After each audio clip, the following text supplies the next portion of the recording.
Assalamualaikum warahmatullahi wabarakatuh. Waalaikumsalam warahmatullahi wabarakatuh. Alhamdulillahi rabbil alamin. Wassalatu wassalamu ala ashrafil anbiya wal mursalin Sayyidina wa maulana Muhammadin wa ala alihi wa sahbihi ajma'in.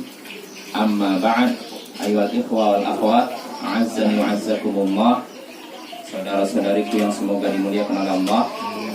Seperti biasa di malam Rabu kita mengkaji pembahasan tauhid menggunakan kitab tauhid karya Syekhul Islam Mujaddidud Da'wah Muhammad bin Abdul Wahhab bin Sulaiman At-Tamimi rahimahullah. Semoga Allah merahmatinya.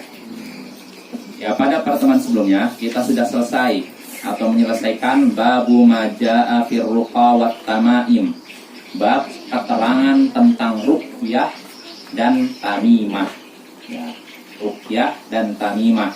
Ruqyah kesimpulannya ada yang diperbolehkan dan ada yang diharamkan. Diperbolehkan sudah kita sebutkan syaratnya dan yang diharamkan sudah kita sebutkan syaratnya. Dan tamimah juga kalau selain dari ayat Al-Quran, para ulama sepakat tamimah itu jimat. Jimat kalau bukan dari ayat Al-Quran, dari hadis Nabi, ini sepakat para ulama diharamkan. Adapun kalau dari ayat Al-Quran, di sini ada beda pendapat. Ada yang membolehkan dan ada yang tidak membolehkan. Pendapat yang kuat tidak boleh secara mutlak, walaupun jimatnya berupa ayat Al-Quran ya, atau hadis Nabi dan semacamnya. Karena ayat Al-Quran dan hadis Nabi tidak digunakan, artinya ini ayat Al-Quran, Allah menurunkan Al-Quran bukan untuk menjadi jimat, tapi untuk apa? Baca, dipahami, dipraktekkan dan diajarkan. Nah, ini kesimpulan bab sebelumnya ya. Sekarang kita masuk bab baru, bab yang penting Bapak-bapak dan Ibu-ibu. Di sini berkata Syekhul Islam rahimahullah, babun atau babu man tabarraka bi syajaratin aw hajarin wa nahwihima. Bab siapa yang tabarruk, mencari berkah dari pepohonan atau bebatuan dan semacamnya. Bab siapa yang bertabarruk, mencari berkah dari pohon tertentu, batu tertentu dan semacamnya. Siapa yang mencari berkah dari pohon tertentu, batu tertentu dan semacamnya. Siapa yang mencari ini? Artinya ada jawabannya kan? Mana jawabannya? Siapa yang misalnya gini, siapa yang datang lebih dahulu, maka ada lanjutannya kan? Tapi di sini kok nggak ada jawabannya. Bab siapa yang mencari berkah dari pohon tertentu atau batu tertentu dan semacamnya, maka kan harus ada lanjutannya kan? Apa kira-kira lanjutannya? Syekh tidak menyebutkan. Cuma kata para ulama, di antara Syekh Sa'di menyebutkan kelanjutannya, jawabannya yaitu fa inna dzalika minasyirik aw min a'mali syirk aw min a'mal musyrikin wa min a'mal musyrikin. Kelanjutannya, siapa yang mencari berkah dari pohon tertentu, batu tertentu dan semacamnya, maka itu termasuk syirik dan termasuk perbuatan orang-orang musyrik. Nah, itu kelanjutannya. Sengaja tidak dilanjutkan, ya. Tapi maksudnya seperti itu. Jelas Bapak-bapak. Nah, jadi pembahasan kita penting nih, tabarruk. Tabarruk itu mencari berkah. Apa sih berkah itu? Ada yang tahu? Apa? Manfaat berkah itu. Apa? Utamaan. Ada lagi? Apa lagi? Cari kebaikan adalah bahaya. Cari kebaikan adalah bahaya. Saya mencari berkah. Berarti baik berkah ini apa ini? Yang baik kebaikan. Kebaikan. Ya, betul. Jadi kata para ulama yang namanya berkah itu kathratul khair wa dawamu. Banyaknya kebaikan dan Terus menerus. Mencari berkah artinya mencari kebaikan yang banyak dan terus menerus. Continue. Nah, ini tabarruk. Dan tabarruk mencari berkah adalah ibadah. Dan yang namanya ibadah pasti ada aturannya, ya tidak? Apa kita bebas ibadah sepuas kita? Oh, seenak kita bikin aturan sendiri gitu? Sudah diatur, ya. Sudah diatur oleh Allah dan Rasulnya. Ya, mencari berkah itu ada aturannya. Dan yang namanya berkah, Bapak-bapak dan Ibu-ibu, berkah tadinya apa? Kebaikan yang banyak dan terus menerus. Dan berkah ini kadang ada pada tempat. Contohnya apa? Kah. Masjidil Haram, Masjid Nabawi, Masjidil Aqsa. Ini tempat yang diberkahi. Maksud diberkahi itu artinya apa? Apakah tempatnya, kalau kita musab-musab lantai Ka'bah, lantai Masjidil Haram, nanti dapat berkah gitu. Ibadahnya berlipat-lipat. Nah, maksudnya ibadah di situ pahalanya Berganda-ganda. di Masjid Nabawi kita sholat sekali, maka pahalanya 1000 kali sholat di selain Masjid Nabawi. Ini Masjid Nabawi. Kalau Masjidil Haram 100.000. Luar biasa kan? Ini yang dimaksud berkah. Begitu juga berkah kadang ada pada waktu. Contohnya apa? Bulan Ramadan. Ramadan. Ya, Allah nyebutkan inna anzalnahu fi lailatul qadar. Nah, mulai mudah gitu. Inna anzalnahu fi lailatin mubarakah. Sesungguhnya kami menurunkan Al-Qur'an, Allah katakan, kami menurunkan Al-Quran pada malam yang diberkahi. Yaitu malam apa maksudnya? Kenapa malam Lailatul Qadar malam yang diberkahi? Berlipat-lipat pahalanya. Pahalanya berlipat ganda. Itu rahmat terus turun. Malaikat turun ke bumi. Ketika malaikat turun ke bumi, tandanya berkah turun melompat. Makanya rumah yang dimasuki malaikat, rumah yang diberkahi. Tapi rumah yang tidak dimasuki malaikat berarti rumah yang tidak diberkahi. Kalau rumah tidak diberkahi berarti yang masuknya siapa? Setan dan jin. Ya. Itu Bapak ya.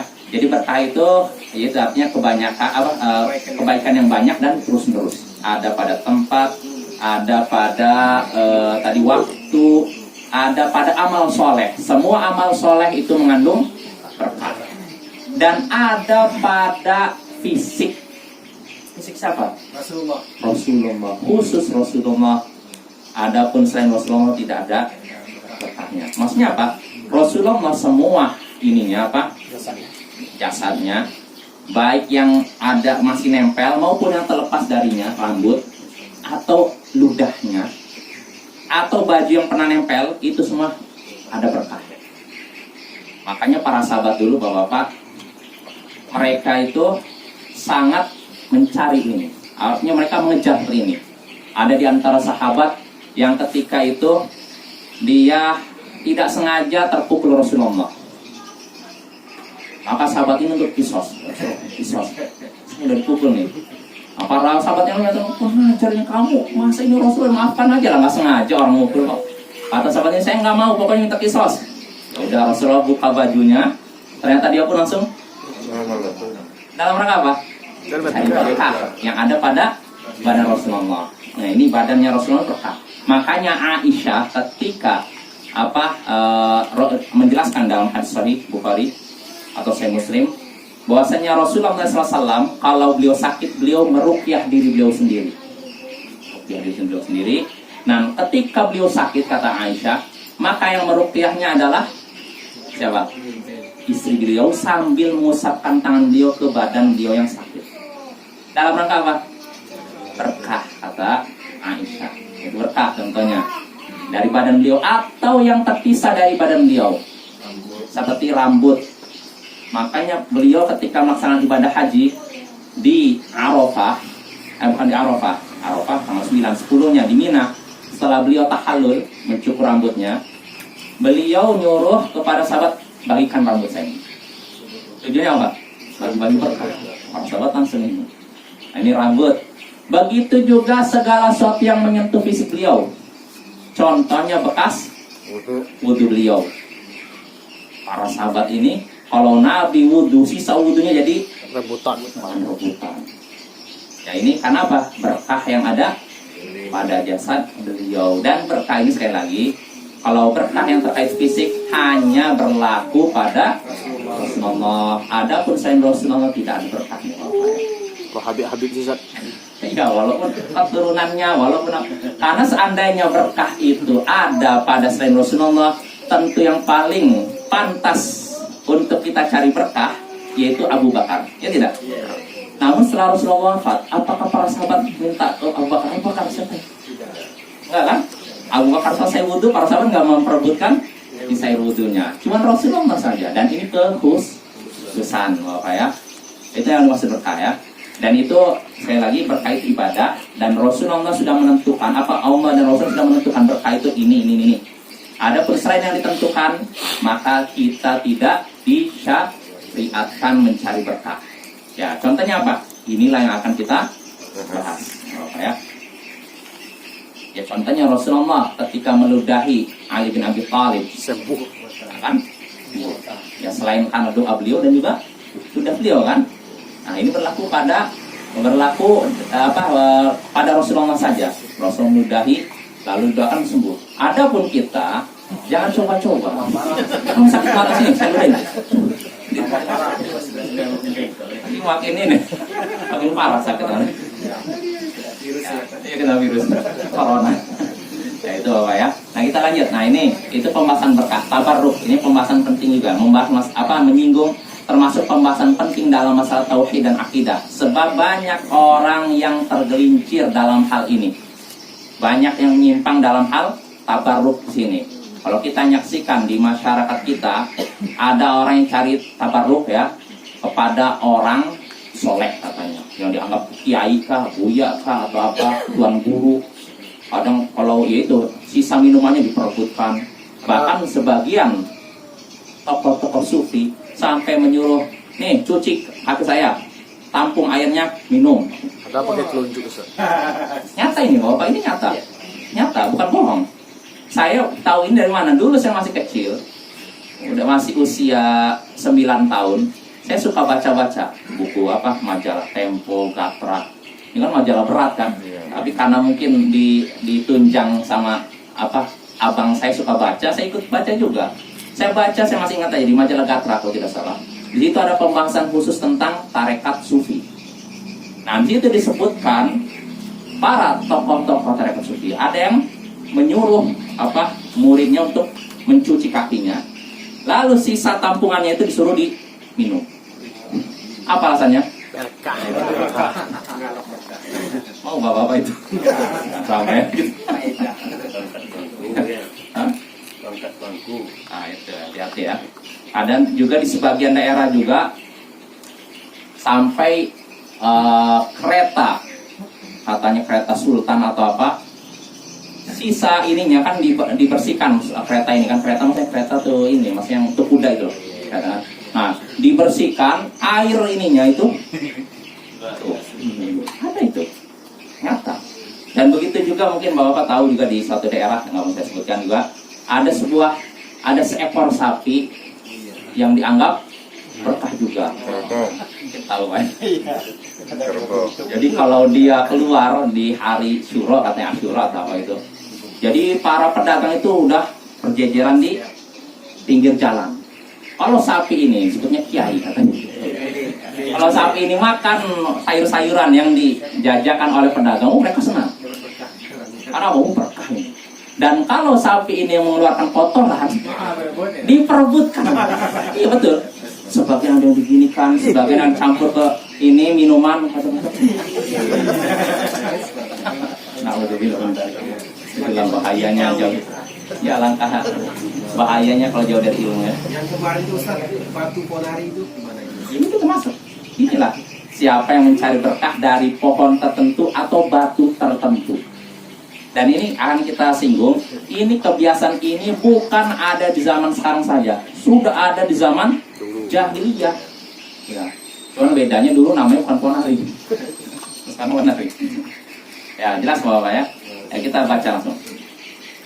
Babu atau Syekh di sini rahimahullah, babu man tabarraka bi syajaratin aw hajarin wa nahwihima. Bab siapa yang mencari berkah dari pohon tertentu atau batu tertentu dan semacamnya. Lanjutannya apa? Maka itu terjatuh dalam syirik dan termasuk amalan orang-orang musyrik. Ya, Syekh di sini menyebutkan dalil pertama tentang hal tersebut. Wa qaulillahi ta'ala, yaitu firman Allah Ta'ala, afara'aitumul lata wal uzza wa manata tsalitsatal ukhra. Ini surat An-Najm ayat 19 sampai 23. Ya. Apakah atau kabarkanlah kepadaku tentang Lata dan Uzza. dan Manat yang ketiga, yang paling akhir. Apakah kalian tidak memperhatikan apa itu Lata dan Uzza dan Manat yang ketiga, yang terakhir? Di sini Allah Subhanahu wa taala menyebutkan 3 berhala orang-orang Quraisy, orang-orang musyrik. Dalam Quraisy, orang musyrik Arab zaman itu. Lata, Uzza dan Manat. Lata, Uzza dan Manat. Lata. Siapa itu Lata? Apa itu Lata? Ya, bentuknya seperti apa? Lata itu. Lata itu batu terukir, Dikasih lalu di atasnya dikasih kayak kelambu. kayak bangunan. Iya. Ini Lata. Letaknya di Taif. Taif itu luar kota Mekah. Mekah sama Taif itu ya termasuk dekat lah. Dibandingkan ke Madinah lebih dekat ke Taif. Nah, ini berhalanya orang-orang Taif. Lata itu berupa batu berukir, di atasnya dikasih bangunan. Dan Lata ini asalnya adalah orang soleh. Jadi kata Ibnu Abbas disebutkan dalam Sahih Bukhari, kana Latu rojulan yalutus sawiqal haj. Lata ini dulu suka mengaduk adonan untuk dibagikan kepada Jemaah haji. jamaah haji. Jadi dia dulu kalau ada jamaah haji dia buatkan makanan itu buat dibagikan. Famata fa'aka fa'ala qabri. Lalu dia mati di kemudian hari. Lalu orang-orang pun berdatangan ke kuburnya. Jadi Lata ini asalnya orang soleh, orang dermawan, orang yang baik. Ketika dia meninggal, orang-orang Arab jahiliyah ingin menghormatinya. Dengan cara apa kira-kira? Dia memang dibikin, kuburannya dibikin itu kayak batu begitu, kayak monumen lah betul. Nah, orang-orang pertama datang untuk apa biasanya? Mengingat. Sekedar mengenang jasanya. Datang dari Mekah untuk mengingat jasa orang itu. Begitu terus. Tapi ketika kebodohan merajalela, setan membelokkan niat mereka. Yang tadinya datang untuk mengenang jasa si Lata, namanya bukan Lata sebenarnya. Lata ini ibaratnya julukan lah, gelar lah. Yang asalnya datang untuk mengenang jasa ini, di kemudian hari berubah. Jadi apa? Berdoa kepada Allah di dekat kuburnya nih. Nah, di kemudian hari, kebodohan terus merajalela, akhirnya bukan lagi datang berdoa kepada Allah di dekat dia, tapi berdoanya sudah tidak. Nah, inilah namanya syirik, bahayanya syirik Bapak. Jadi setan itu, iblis itu menggelincirkan umat manusia tidak langsung. Nah, itu sedikit. Gak mungkin seorang muwahhid, orang yang mengesahkan Allah, ngaji sunnah istilahnya gitu, tiba-tiba jadi musyrik. Nah, biasanya berubahnya itu dengan sedikit demi sedikit. Kalau seorang sudah jauh dari ilmu, ini mudah sekali Bapak. Intinya, perangkap iblis pertama kali untuk menyesatkan umat manusia yaitu dijauhkan dari ilmu. Ya, kalau orang sudah jauh dari ilmu, mudah Bapak untuk menggelincirkan dia. Kalau bukan ke syirik, ya ke bid'ah. Kalau bukan ke bid'ah, maksiat. Ini bahayanya orang jauh dari ilmu ya. Nah, seperti orang-orang Arab dahulu ya. Ya, jadi kita kembali lagi. Di sini Allah menyebutkan berhala yang pertama yaitu Lata. Lata berupa batu berukir, di atasnya dibuatkan bangunan.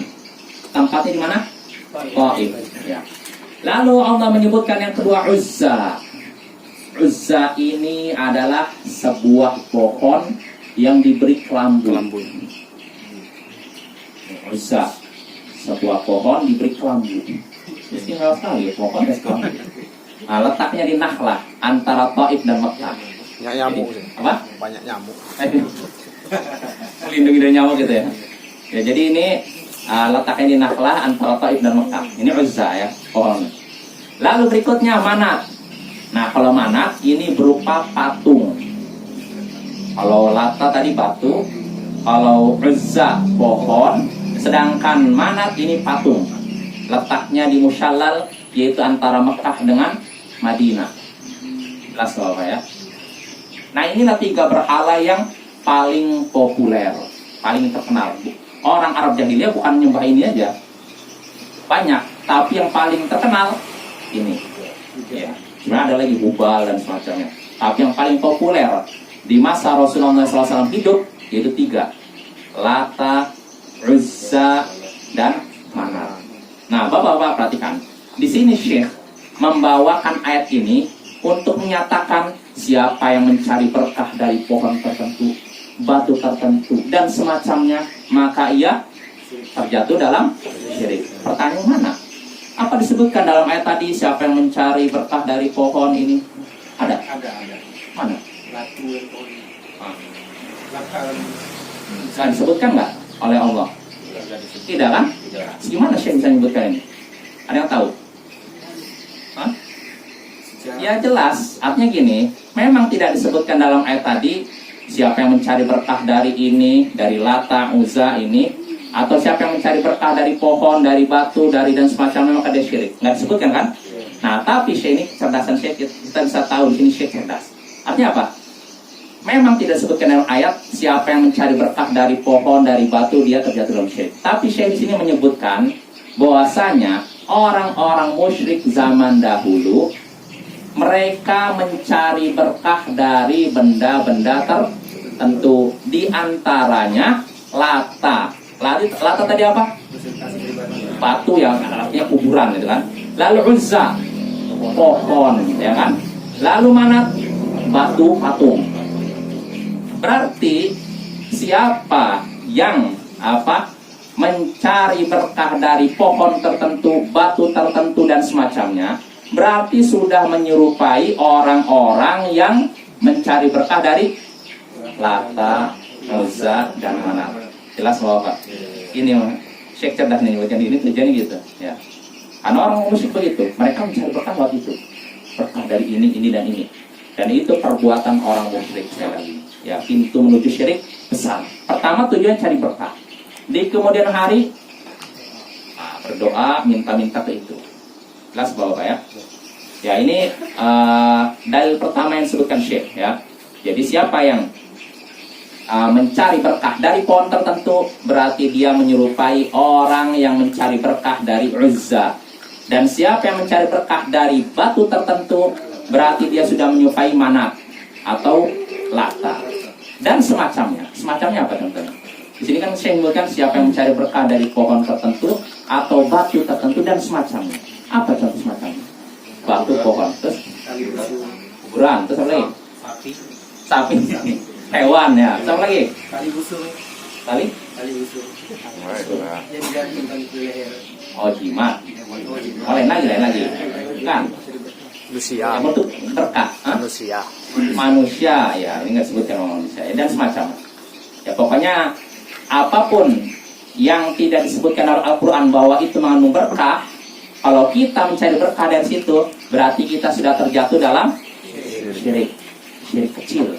Ya, kalau kita, saya berkahnya dari Allah, tapi dapatnya dari sini. Padahal Allah dan Rasulnya tidak menyebutkan berkah ada di sini. Itu syirik kecil. Tapi kalau dia menyatakan yang ngasih berkah adalah ini syirik apa? Besar. Jelas Bapak ya? Ibu-ibu jelas? Ya. Cepat nggak ibu-ibu? Ya, kita lanjut. Ini dalil pertama yang disebutkan Syekh. Yang kedua, kata Syekh rahimahullah, wa an Abi Waqid Al-Laythi qal kharajna ma'a Rasulillah sallallahu alaihi wasallam ila Hunain wa nahnu hudatsau 'ahdin bi kufr. Dari Abu Waqid Al-Laythi, seorang sahabat Nabi, ia berkata, kami pernah keluar bersama Rasulullah sallallahu alaihi wasallam menuju Hunain. Kami keluar bersama Rasulullah menuju Hunain. Apa maksud keluar di sini? Berperang. Istilah kharaja dalam Al-Quran dan hadis maksudnya perang, Bapak ya. Jadi kalau kita lihat istilah man kharaja fisabilillah atau man kharaja min bait, siapa yang keluar dari rumahnya menuju, maksudnya itu perang. Jadi istilah khuruj dalam Al-Quran dan hadis maksudnya perang ya. Siapa yang Abu Waqid Al-Laythi berkata, kami keluar bersama Rasulullah untuk perang di Hunain. Sedangkan kami ketika itu baru saja meninggalkan kekafiran. Apa namanya? Mu'alaf. Jadi mereka pergi ke Hunain perang dalam keadaan mereka baru saja mu'alaf, masuk Islam. walil musyrikin sidratun ya'kufuna 'indaha wa yanutuna biha aslihatahum. Dan ketika itu orang-orang musyrik punya pohon bidara yang mana mereka sering berdiam diri di sekitarnya dan menggantungkan senjata-senjata mereka padanya.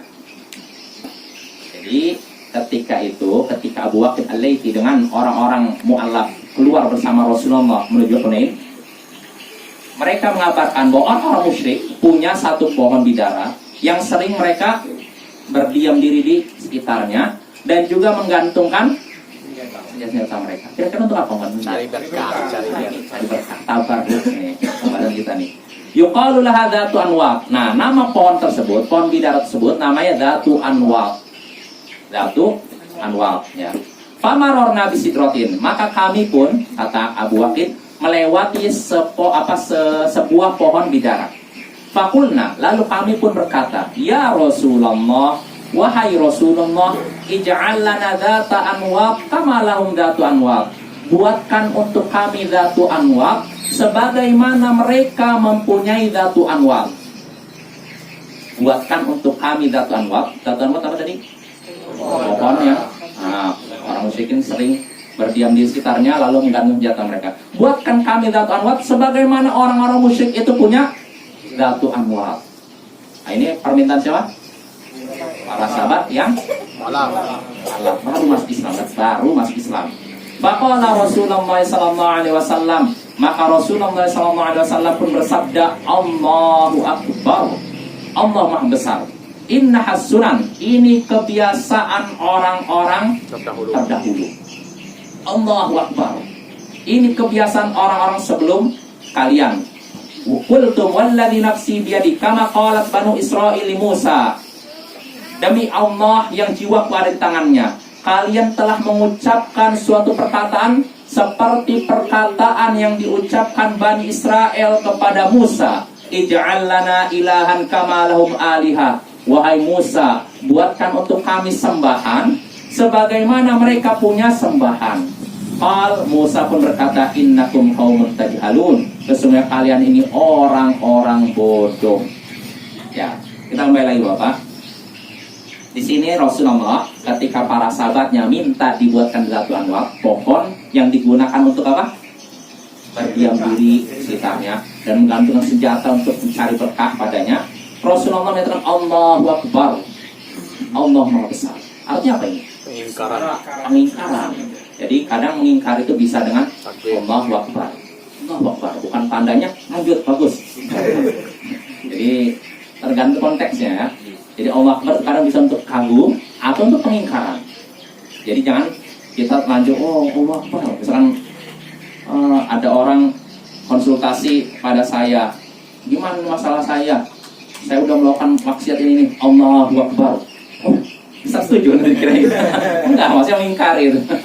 Ya seperti Rasulullah di sini, Allahu akbar, Allah Maha besar. Sesungguhnya itu kebiasaan orang-orang sebelum kalian. Apa itu kebiasaan orang sebelum kalian maksudnya? Artinya itu mencari berkah dari pohon tertentu. Itu kebiasaan orang-orang sebelum kalian. Sebelum siapa? Islam. Sebelum ini sahabat Nabi. Berarti kebiasaan cari berkah bukan di zaman ponari aja. Zaman Nabi, bahkan sebelum zaman Nabi udah ada kayak gitu. Nabi katakan itu kebiasaan orang sebelum kalian. Demi Allah yang jiwaku ada di tangannya, kalian sudah mengucapkan perkataan seperti yang diucapkan Bani Israel kepada Nabi Musa. Apa ucapan Bani Israel kepada Nabi Musa? Ij'al lana ilahan. Wahai Musa, buatkan untuk kami sembahan sebagaimana mereka mempunyai sembahan. Ini ucapan Bani Israel ini diucapkan ketika mereka baru saja selamat dari Fir'aun dan bala tentaranya. Bapak tahu kan kisah Bani Israel dan Nabi Musa selamatkan, dikejar oleh Fir'aun, lalu mereka berhenti, di hadapannya ada laut, di belakangnya ada Fir'aun. Ketika itulah idrib bi'asakal bahr. Allah berfirman kepada Nabi Musa, pukulkanlah laut itu dengan tongkatmu. Fanfalaqah. Maka terbelah. Akhirnya terbelahlah laut dengan beberapa jalan. Nah, pergilah Nabi Musa bersama Bani Israel melewati itu, dan Fir'aun dan bala tentaranya ikut juga. ketika Nabi Musa dan Bani Israel sudah sampai ke tanah seberang, Fir'aun dan bala tentaranya baru sampai tengah laut. Ketika itulah Allah nyuruh laut untuk kembali lagi semula. Ditenggelamkanlah Fir'aun dan bala tentaranya. Bani Israel pun selamat dari kejaran Fir'aun dan bala tentaranya. Ini nikmat nggak? Nikmat kan? Kalau seorang dapat nikmat harusnya apa? Syukur. Syukur pada Allah. Ya Allah, beribadah kepada Allah. Tapi Bani Israel ini memang orang yang aneh. Orang-orang yang keras kepala atau semacamnya. Bengal ya. Kenapa? Ketika baru saja selamat dari itu, mereka melewati orang-orang musyrik lagi nyembah berhala. Maka Bani Israel berkata kepada Nabi Musa, "Wahai Musa, buatkan untuk kami berhala-berhala itu sebagaimana mereka punya berhala." Jelas Bapak? Baru aja selamat, udah Allah selamatkan dari siksa, mereka udah menyekutukan Allah. "Wahai Musa, buatkan untuk kami berhala sebagaimana orang-orang musyrik itu punya berhala." Maka Musa pun marah sampai berkata, "Innakum qaumun tajhalun." Sesungguhnya kalian ini orang-orang bodoh. Tajhalun, bodoh, dungu dan semacamnya. Jelas Bapak ya? Jadi untuk dimintakan apa? Meminta apa? Disediakan satu pohon supaya bisa berdiam di sekitarnya, istilahnya iktikaf gitu. Dan juga menggantungkan senjata untuk mencari berkah. Rasulullah mengingkari itu dengan menyatakan, Allahu Akbar. Ini kebiasaan orang-orang sebelum kalian. Demi Allah, ucapan kalian seperti ucapan Bani Israel kepada Musa, yaitu, "Wahai Musa, buatkan untuk kami sembahan sebagaimana orang-orang musyrik itu punya sembahan." Musa pun berkata, "Kalian ini orang-orang bodoh." Lalu Rasulullah setelah menyebutkan ayat tadi, Rasulullah bersabda, "La tarkabunna sunana man kana qablakum." Sungguh kalian akan mengikuti kebiasaan orang-orang sebelum kalian. Siapa itu? Yahudi dan Nasara. Rawahu Tirmidzi wa shahahahu. Hadis ini riwayat Imam Tirmidzi dan beliau mensahihkannya. Jelas Bapak? Ini hadisnya ya. Ini habis belum? Hampir habis. Habis ya? 6 menit lagi. 6 menit lagi. Jadi cukup lah.